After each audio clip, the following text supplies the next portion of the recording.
para ver si graba.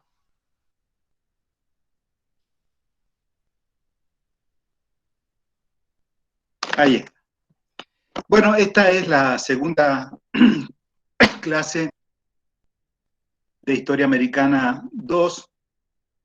La vez pasada hemos hecho una presentación. Me aguantan un ratito que me estoy... voy a tener agua. Voy a tener agua.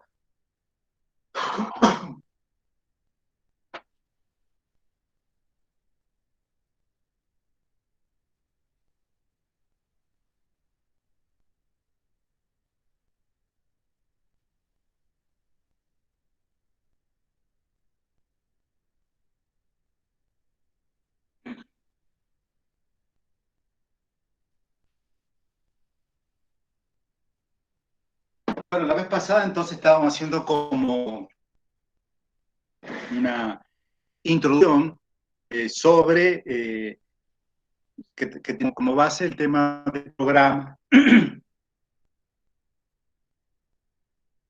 Y ahora vamos a avanzar sobre algunos temas que me parecen como interesantes que lo tengan en cuenta. Eh, Me parece que a la hora de analizar los procesos que han llevado a la independencia de algunos estados, digo, estoy hablando de Argentina, por ejemplo, en 1816 y en la década del 20 se da obviamente Chile, México, ¿no? En particular, cuando uno analiza, digamos, procesos que han llevado precisamente a la independencia y al surgimiento de los estados, necesariamente me parece que hay que tener en cuenta una serie de antecedentes, ¿no?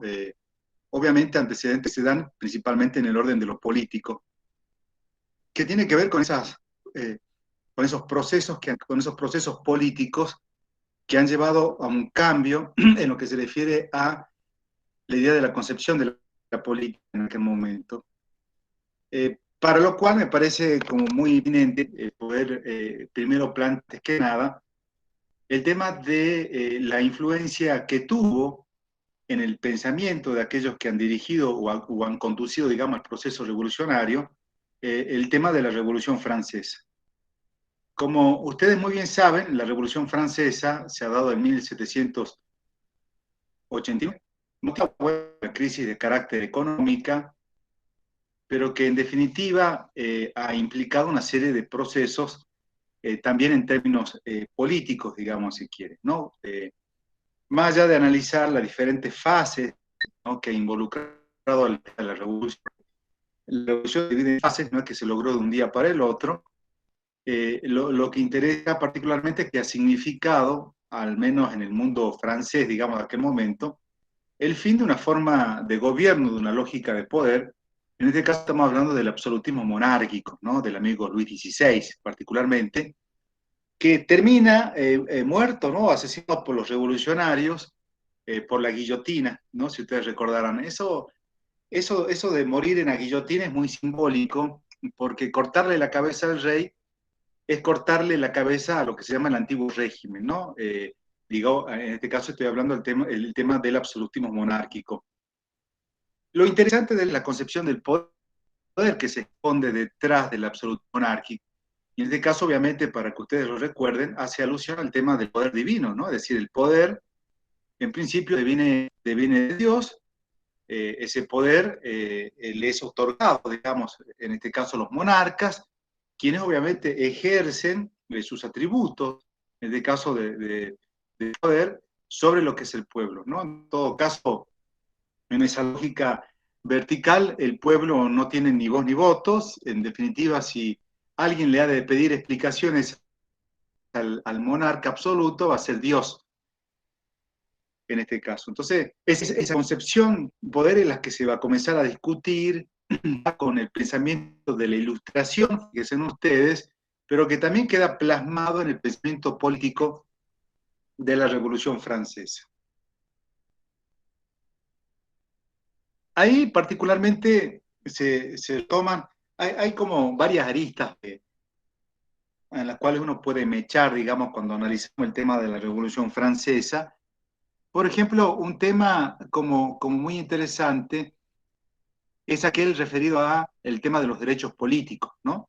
En este caso, uno dice, habla sobre la Declaración Universal de los Derechos del Hombre y del Ciudadano, ¿no? Cuando uno habla sobre hombres, hay que decir que son hombres, ¿no? Acá no entran las mujeres, ¿no? No son consideradas en principio sujetos políticos, ¿no? El único capaz de poder, en este caso, interpretar la política es el hombre o son los hombres. Pero también un detalle interesante ahí es que no cualquier hombre es capaz de interpretar la política, ¿verdad? Sino, en principio, son aquellos que se consideran que forman parte de una aristocracia de raza y son aquellos que uno puede denominar ciudadanos, ¿no? Y hay un detalle interesante también que hay que definirlo, y lo voy a hacer ahora, es qué se entiende por ciudadano, ¿no? En el mundo francés. Obviamente que lo que hay que decir acá es que hay ideas que van apareciendo en vez de escritos, ¿no? Qué sé yo, estoy pensando en Rousseau, por ejemplo, con el famoso contrato social, por ejemplo, ¿no? Es decir, hay como una serie de producciones en términos intelectuales que van reflexionando sobre las lógicas del poder y que llevan, digamos, en principio o se van concretando en el contexto de la revolución. Entonces, volviendo al tema de ciudadano, entonces la pregunta acá, quiero que lo tengan bien en cuenta, es ¿quién es el ciudadano, ¿no? En este caso, en el mundo francés. Entonces, la definición es como siguiente, y esto si veo que están tomando nota muy... el ciudadano es un hombre, ¿no? No es mujer. ¿Estamos de acuerdo? No es mujer, es un hombre. No es cualquier hombre, un hombre blanco,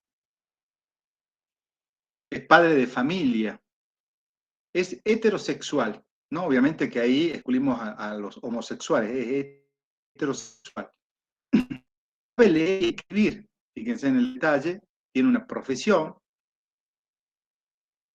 y tiene propiedad, tiene título de propiedad o ejerce ese atributo del dominio de la propiedad privada, digamos, ¿no? En este caso. Es decir, que en el contexto francés no todos eran considerados ciudadanos. Ya dijimos, las mujeres obviamente que no, eh, y obviamente los sectores populares tampoco, ¿no? Es decir, que cuando uno habla sobre la Declaración de los Derechos Universales del Hombre y Ciudadano, solamente va a beneficiar un sector determinado de la sociedad.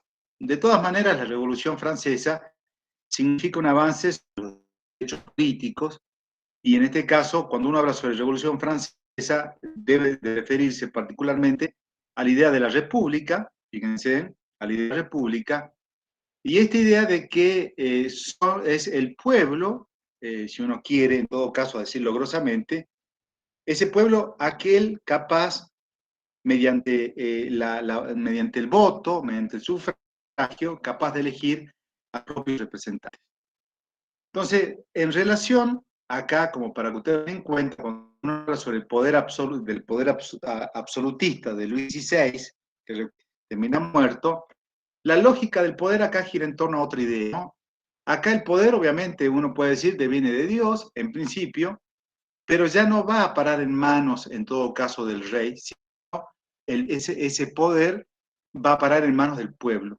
¿Estamos de acuerdo? Pero como el pueblo no puede gobernarse a sí mismo, delega esa responsabilidad a través del mecanismo del sufragio en un sector minoritario que se transforma en un sector dirigente. Tal cual como sucede hoy en la actualidad, ¿verdad? Cuando habla sobre la Argentina, dice República Argentina, es que eso hacia su interior, en principio que hay instituciones, ¿no? Por ejemplo, hay una división de poderes, el ejecutivo, el legislativo, el judicial, hay una constitución, fíjense, un aspecto que también se comienza a discutir en la Revolución Francesa, el rol de las constituciones. Esto va a aparecer presente también en el mundo americano, ¿no? Fíjense nosotros, 1820, la primera constitución de carácter unitario, obviamente después se la deja de lado. 1853, el tema de la constitución nacional. Pero bueno, ahí digamos que cuando uno piensa la idea de la república, la constitución sí o sí es la referencia legal que hay que pensar. Entonces, volviendo al tema de la Revolución Francesa, entonces esos avances en términos políticos se dio, va a implicar una mayor participación del pueblo en lo que se refiere a la elección de sus autoridades. La Revolución Francesa también, tomado del pensamiento de la Ilustración, retoma esta idea de los derechos naturales del hombre y del ciudadano. Dice cuáles son los derechos naturales, ¿no? Son aquellos derechos con los cuales nace. Y ustedes se preguntarán, profesor, ¿con qué derecho no, he nacido? Que capaz que no lo sé. Bueno, uno de esos derechos, o uno de ese derecho, digamos en este caso, es a la igualdad. La igualdad de todos ante la ley. Y resulta bien interesante poder reflexionar en la actualidad. Ahora estoy viendo que este tipo López, el que transportaba el dinero en bolsas, ¿se acuerdan? Ha sido excarcelado. Entonces uno dice, profesor, entonces la ley no es igual para todos, ¿no? Y claro, o sea, la ley para algunos que tienen dinero, obviamente va a tener una naturaleza totalmente diferente para aquel que quizás ha robado 2 manzanas y que está todavía preso, ¿no? Entonces, pero en aquel momento la idea era esta cuestión de la igualdad, pero obviamente restringida a un sector determinado de la sociedad. El otro derecho natural es el de la libertad, ¿no? Nacemos como libres. Bueno, más allá de ese tema que uno lo puede pensar desde el punto de vista de los sectores blancos, digamos, quiere plantearse el tema de este derecho, el de la libertad particularmente, implica repensar formas de explotación de carácter esclavistas. Estamos de acuerdo solamente que a partir de ese momento, el tema del sistema de la esclavitud que se plantea en América se comienza a discutir y obviamente algunos pasarán en lo que es la abolición de esclavitud.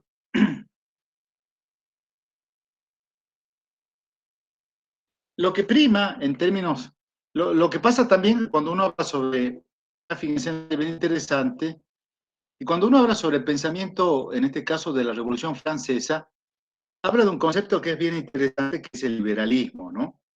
El liberalismo, uno lo puede definir de diferentes maneras, pero uno dice, bueno, en términos políticos particularmente, el liberalismo apoya o defiende en principio las libertades individuales, ¿no? ¿De dónde viene esta idea del liberalismo, particularmente en Inglaterra, ¿no? De un país que atravesó eso de industrialización y obviamente en términos económicos y en términos políticos, Inglaterra va a ser uno de los primeros países que va a defender la idea del liberalismo en este caso.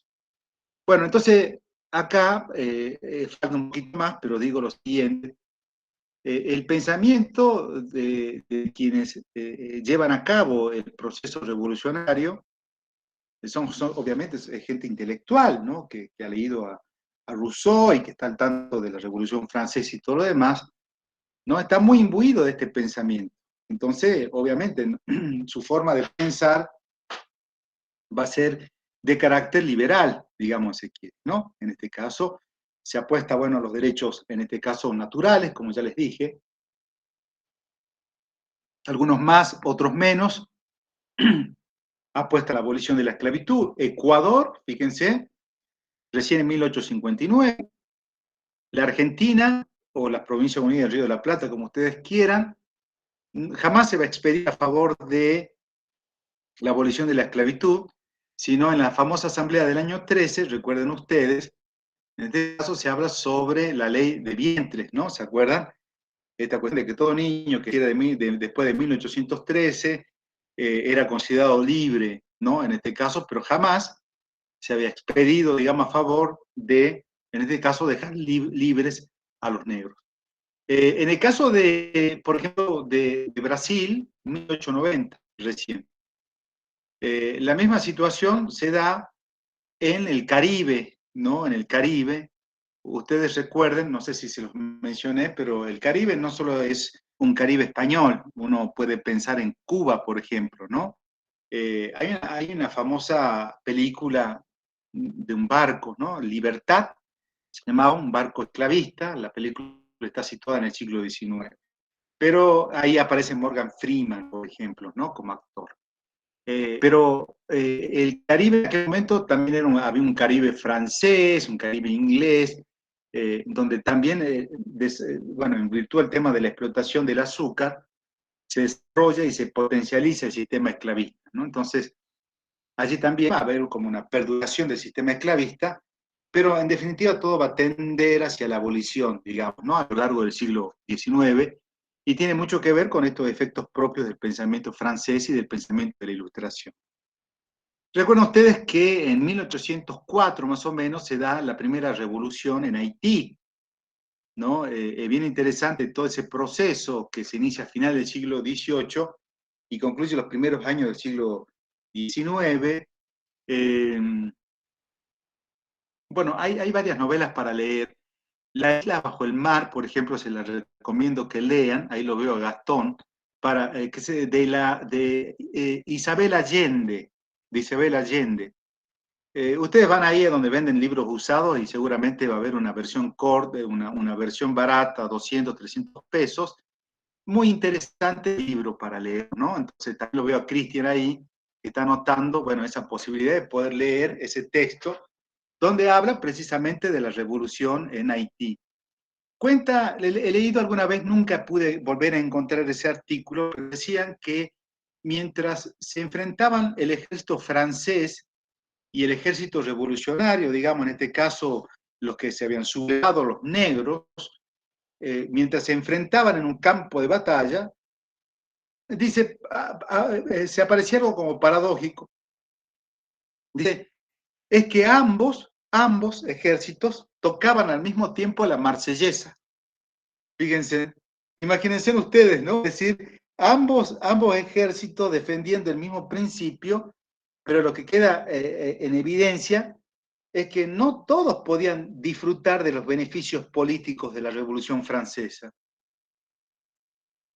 Si trasladamos el concepto de ciudadano a América, como efectivamente se lo hace, veremos que gran parte de la población no entra en esa categoría, en este caso de ciudadano. Ahí lo veo a Lucas bien. Lucas, ¿cómo estás? ¿No? Digo, cuando uno habla sobre en el mundo americano, no entran ¿quiénes? Las mujeres. ¿Quiénes más no entran? El indígena. Bien, señor, es tramposo porque ya hizo el curso, pero bueno, muy bien, dice Lucas, el indio, los mestizos, fíjense, los esclavos, pero principalmente acá la idea son los indios.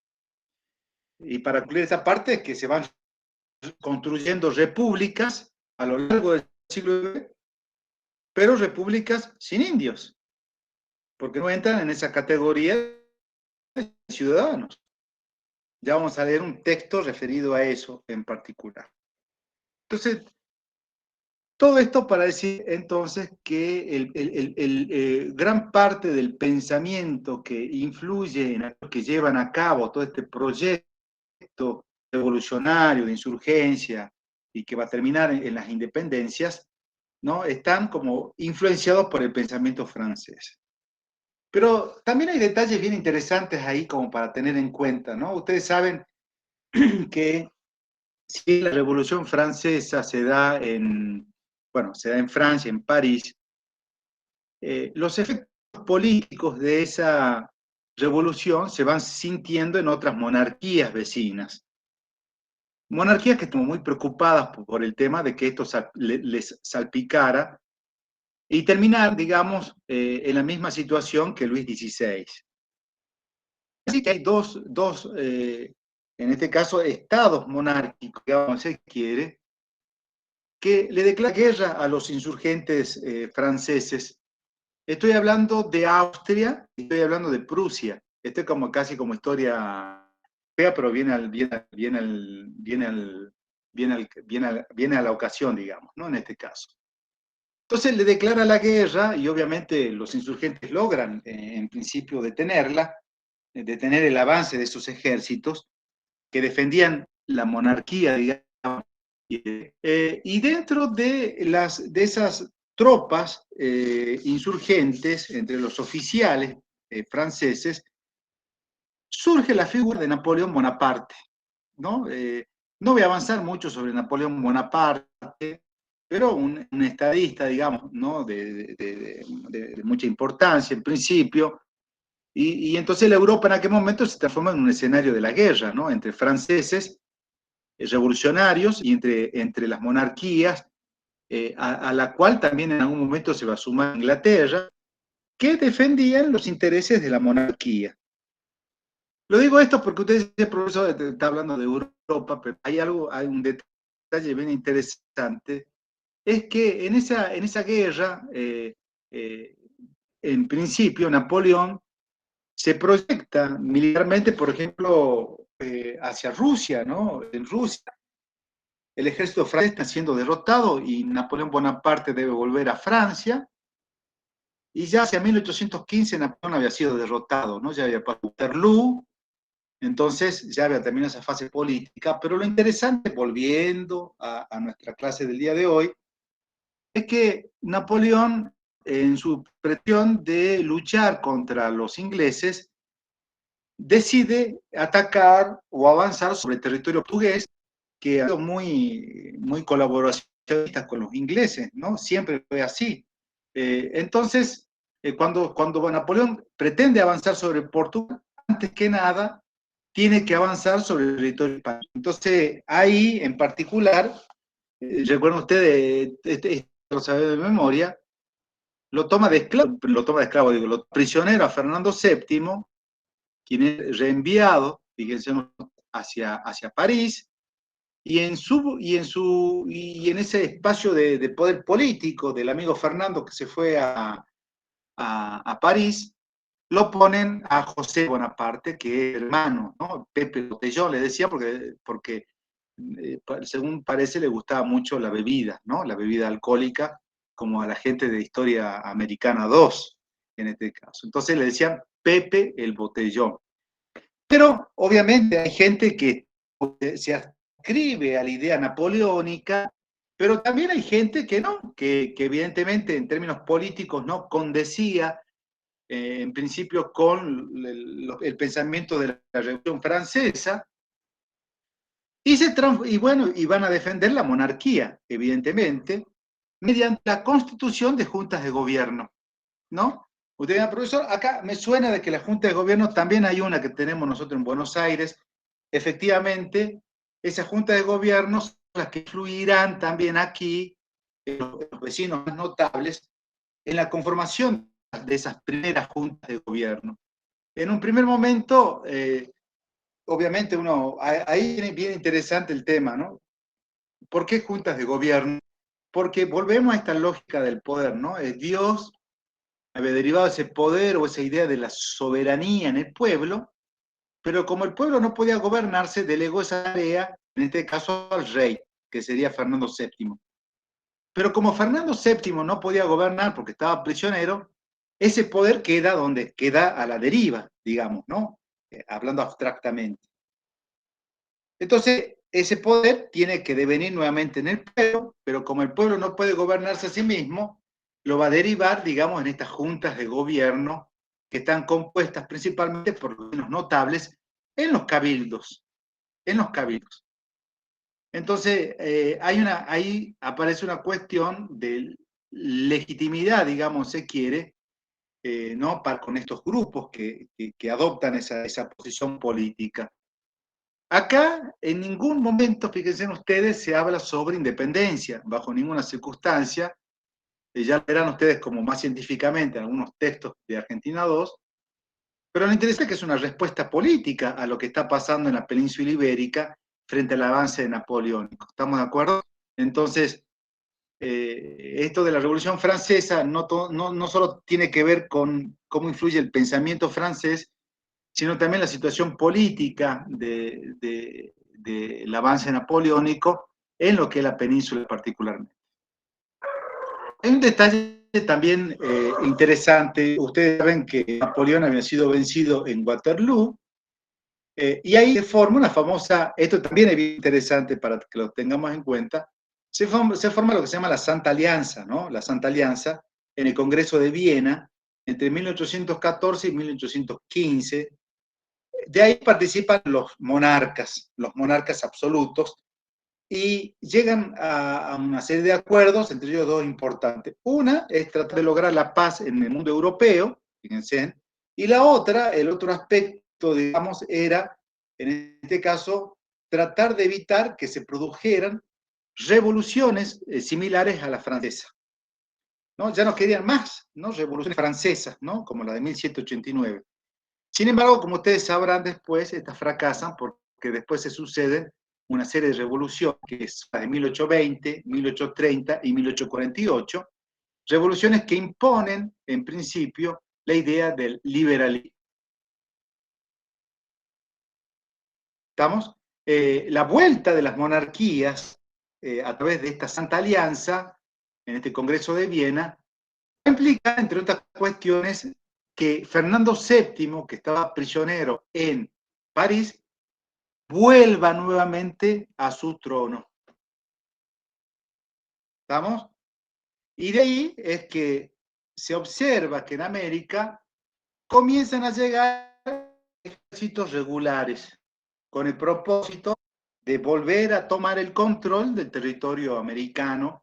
Y de ahí vamos a ver que en el caso de las Provincias Unidas de La Plata, se apresan, en este caso, a lograr la independencia. Es decir, que todo está comido, ¿no? En este caso.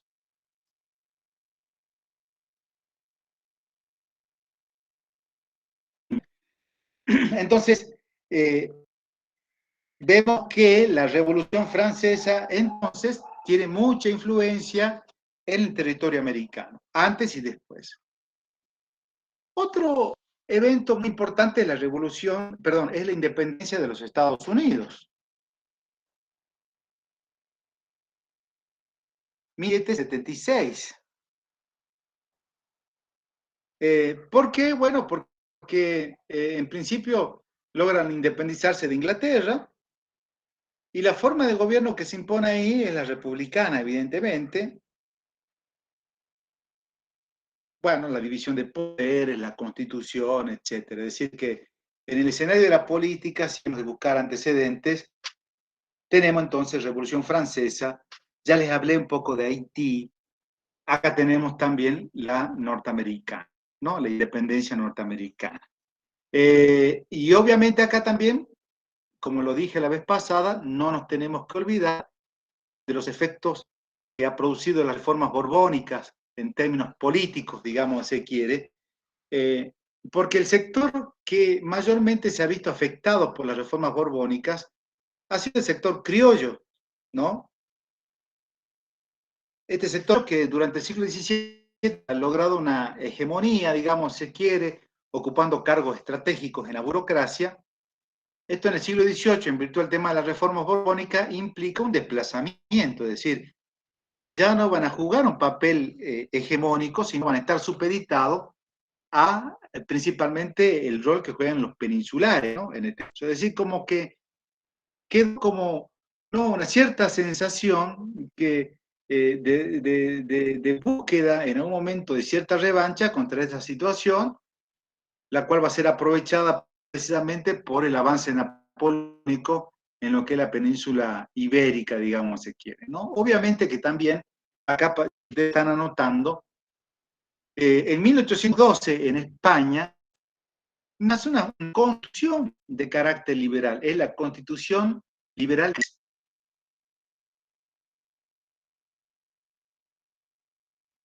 Es decir, 2 años después pareciera que veían que Fernando VII no iba a llegar nuevamente al trono. Hay un sector dirigente ahí que piensa una constitución. Entonces, recuerden ustedes que Fernando VII era una monarquía absoluta.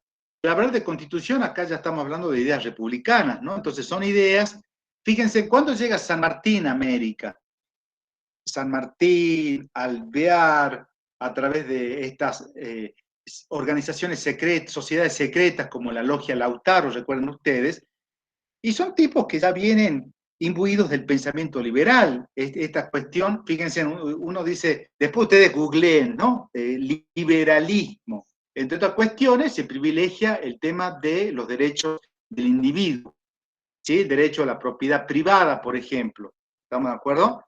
¿Qué otra cosa? La separación entre Estado e Iglesia, por ejemplo. Es decir, esta la separación del Estado y Iglesia que se ve en la actualidad, ¿no? Es decir, que no se dicte más religión en las escuelas, no es propio de ahora, sino es una dicción que se plantea en los primeros tiempos de constitución de los Estados nacionales. Obviamente que el Estado, que los jóvenes estados, los estados recientes, los estados emergentes, en virtud a esa discusión, y dado que la Iglesia era un soporte ideológico muy importante para el dirigente, en algún momento llega a decir que la única religión oficial, eso fue hasta hace poco, era la religión católica.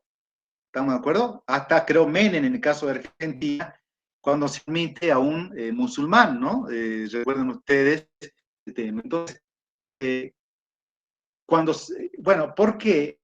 Bueno, ahí hay como una cuestión de disputa entre lo que es la tradición y la modernidad. La tradición está representada por la Iglesia Católica. ¿Estamos de acuerdo? Es esta idea de conservar todo el núcleo duro del pensamiento católico. Y por el otro lado tenemos la modernidad, que está representada por el realismo, apuesta principalmente, entre otras cuestiones, a la libertad de culto. Fíjense de lo que estoy hablando, la idea de la libertad de culto que hoy se plantea, ¿no?, en Argentina. Entonces ahí, como veremos en el caso peruano, se prohíbe la libertad de culto.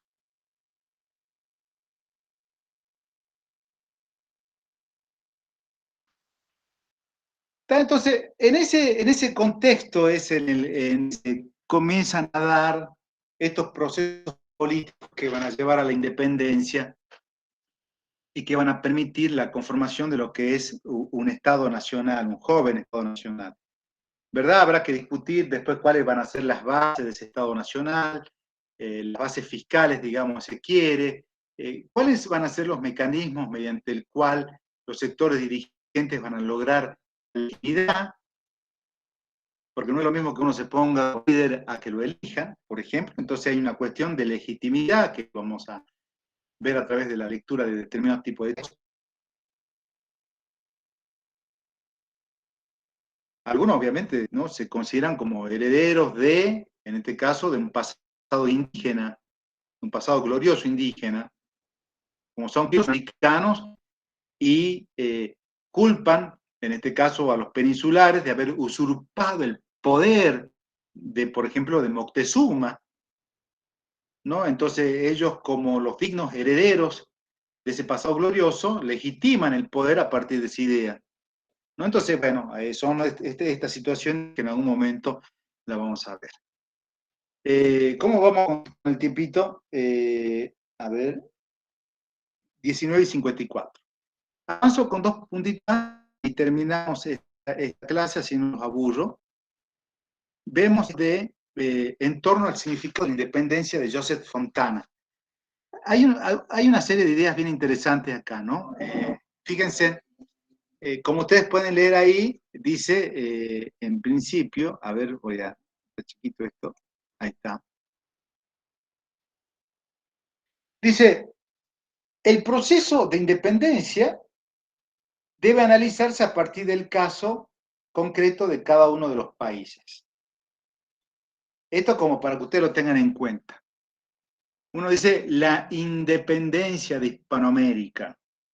Desde el punto de vista de Joseph Fontana, al cual obviamente adhiero a esa forma de pensar, no es tan así, ¿no? No es tan así. En el sentido de que lo que dice Joseph Fontana es que los procesos de la independencia son distintos de acuerdo a los casos que uno analice particularmente. Entonces no es correcto hablar de independencia, sino propicio es hablar de independencias, ¿no? Cada una de estas independencias con un contexto colonial en particular, con sectores dirigentes que tienen determinadas formas de pensar, con diferentes reacciones, digamos, si quiere. ¿Estamos de acuerdo? Por ejemplo, no sé si aparece más adelante, pero las primeras juntas de gobierno, esas que se dan a partir de 1808, 1809 en adelante, por ejemplo, 1809 en La Paz, por ejemplo, en 1810 era en Buenos Aires, pero uno dice, bueno, la conformación de esas juntas de gobierno no se dan en toda Hispanoamérica. Se da, dijimos, en La Paz, se podía haber dado también en Cusco, se dio también en Buenos Aires, en Santiago, en Caracas y en algún otro lugar, ¿no? Pero no se han conformado juntas de gobierno, por ejemplo, en Lima, Perú, como tampoco en México, en Nueva España. Allí los sectores dirigentes han sido más proclives a ser promonárquicos, en virtud que esa forma de pensar la política les garantizaba un cierto statu quo, digamos, ¿no? En relación al tema del monopolio y a las ganancias que significaba el tema monopólico en este caso. Entonces, acá también obviamente entran a jugar diferentes tipos de intereses que van a motivar la conformación de las juntas de gobierno. Ellos hablan sobre el tema de que personajes como Belgrano, por ejemplo, han incidido muchísimo en el tema de la conformación de la junta de gobierno con una apuesta hacia lo que es el liberalismo, digamos, ¿no? Y a la posibilidad de comerciar o comercializar con otras potencias, no necesariamente, en este caso, española. Dice, en segundo lugar, dice, se plantea como este proceso lo hicieron unos pocos a nombre de todos para satisfacer sus propios intereses. Hay una minoría política, ¿no? Esto también, ¿no? Creo que el amigo Pigni lo explica muy bien cuando analiza,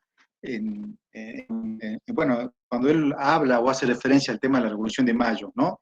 Lo que está claro ahí es que no ha sido popular como se ha pensado, como nos han querido vender el tema, ¿no? En este caso.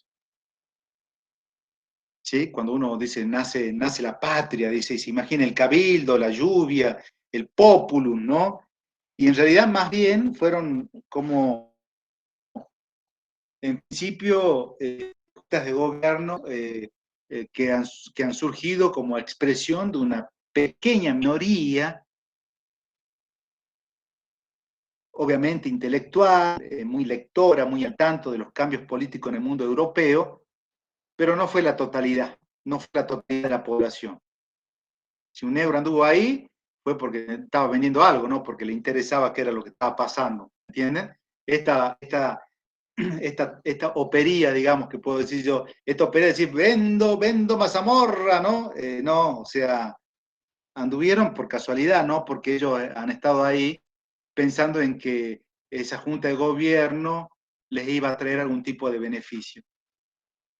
¿Estamos de acuerdo? Más si uno considera que se entiende por ciudadano, ¿no? Es decir, estos tipos ni siquiera eran considerados ciudadanos.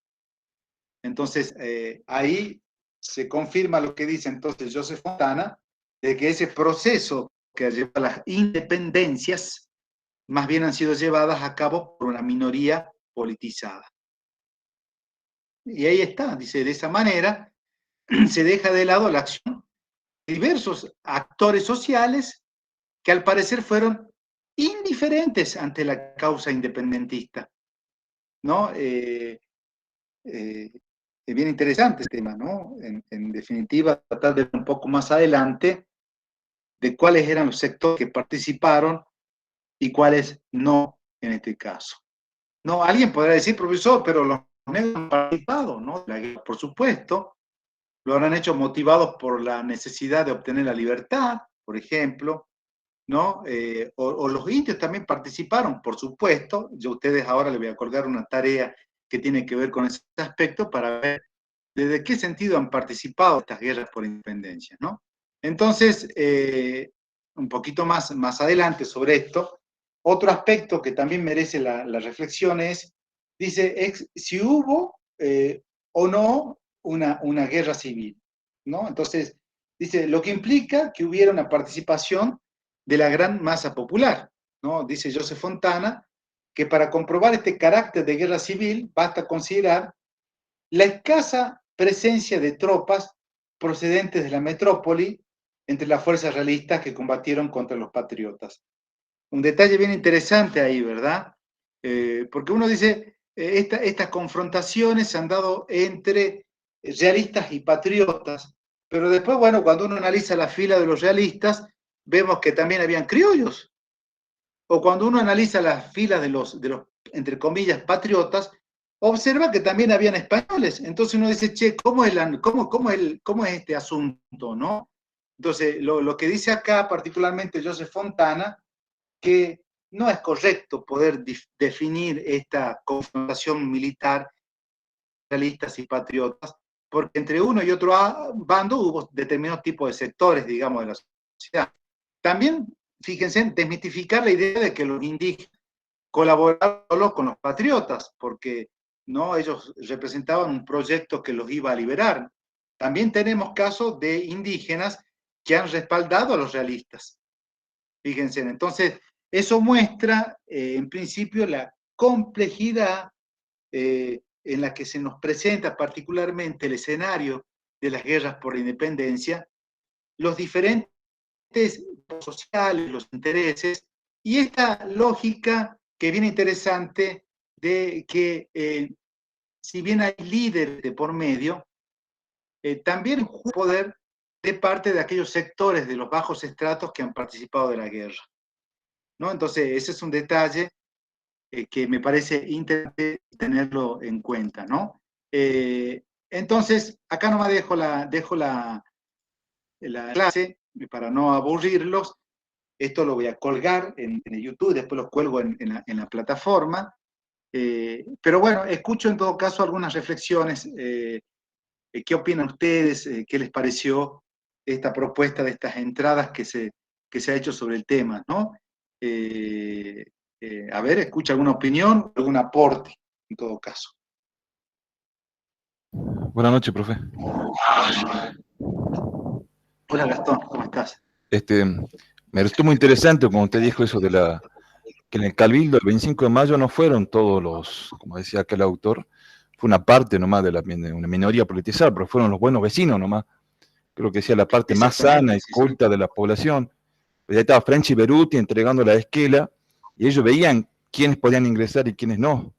Y bueno, y con respecto a ese que cuestiona que hubo una guerra civil, no había escuchado un audio que era muy difícil para España enviar ejército, porque después de la guerra contra Francia, el ejército estaba diezmado, y prácticamente lo que combatían acá eran criollos. Estaba Goyeneche, Del Pont, que eran oficiales españoles, pero la mayoría del ejército, del grueso del ejército, eran criollos. Y era más que nada una lucha prácticamente entre criollos. Sí, sí, entonces pensar esta idea de que era una guerra civil es pertinente, ¿no? Dado que son los vecinos, ¿no? Los que van tomando una posición política. Y también esa posición política va a ir cambiando a través del tiempo. Si bien en un primer momento no aparece la idea de la independencia, hay que decirlo, ¿no? O sea, si bien surgen estos espacios de discusión política de parte de un sector minoritario, hay que esperar como varios años, ¿no? Como para que dé luz esa idea de la independencia, digamos, frente a una situación como la del retorno del amigo Fernando VII, ¿no? Entonces, son procesos, como digo, complejos, y que lo que dice Joseph Fontana nos invita a nosotros a repensar esa visión que quizás traemos desde la secundaria, ¿no? Entonces, eso lo vamos a poder leer a través de diferentes tipos de texto, obviamente, y ustedes van a tener ahora que leer el texto de Sioux, no sé de Saux, ¿no? Saux, si lo han podido leer, pero bueno, ahora lo voy a colgar en plataforma para que ustedes puedan desarrollar la actividad correspondiente, si les parece. Bueno, y con esto entonces vamos a descansar. Nos vemos el lunes que viene, también una hora de clase para seguir avanzando sobre esta reflexión. Lo vamos haciendo con tranquilidad, porque aún en el terciario no está muy claro el tema, ¿no? O sea, las directivas es comenzar a dar clases, comenzar a avanzar, pero no hay una cosa más clara como si vamos a retornar a clases o si vamos a continuar con esta modalidad. ¿Estamos de acuerdo? Pero por lo pronto nos tratemos de manejar en este contexto. Bueno, profe, gracias. Bueno, buenísimo. Entonces, Hasta les luego, mando un abrazo. ¿Cuántos son la mesa de exámenes?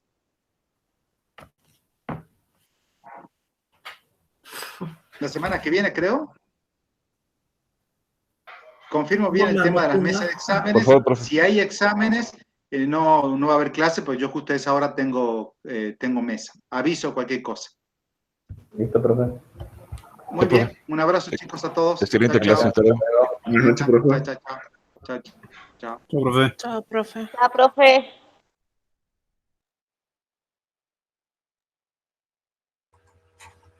Hola Arturo.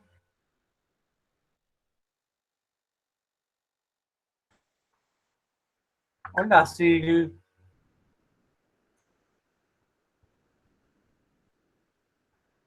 Así te quería agarrar, Sil.